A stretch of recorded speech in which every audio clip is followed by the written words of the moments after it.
আমরা আমাদের অফিসের গাইডলাইন অনুযায়ী প্রত্যেক গর্ভবতী মহিলা, প্রসূতি মা, 6 মাস থেকে 3 বছরের সকল শিশুদেরকে আমরা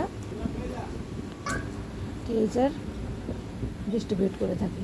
কিন্তু এই টিএইচআরগুলি মা এবং শিশুরা সঠিকভাবে খাচ্ছে কি না সেটাও কিন্তু আমাদের দেখা দরকার।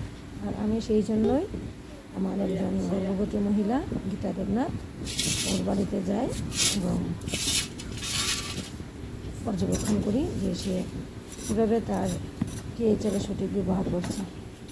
দেখা গেল ওই মা খুব ভালোভাবেই টিএইচআরের ব্যবহার করছে, যে উনি সবজি খাচ্ছেন, তিনি নিজেও জানেন যে, বা ওনাকে আমি পরামর্শ দিয়ে থাকি কাঁঠালের বীজের মধ্যে প্রচুর পরিমাণে কার্বোহাইড্রেট থাকে।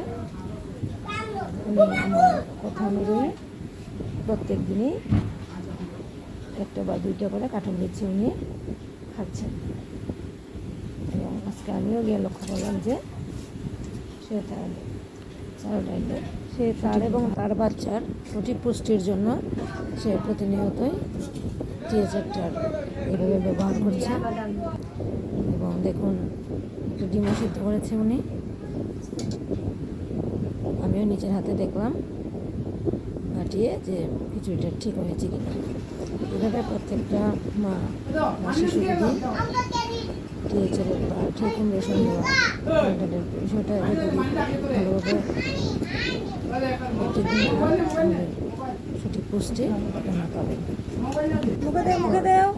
বাসায় যাই, এই হলো 2.5 বছরের অর্ণবের মা আমার দেওয়া টিএইচআরটাকে রান্না করে ওকে নিজের হাতে খাইয়ে দিচ্ছে।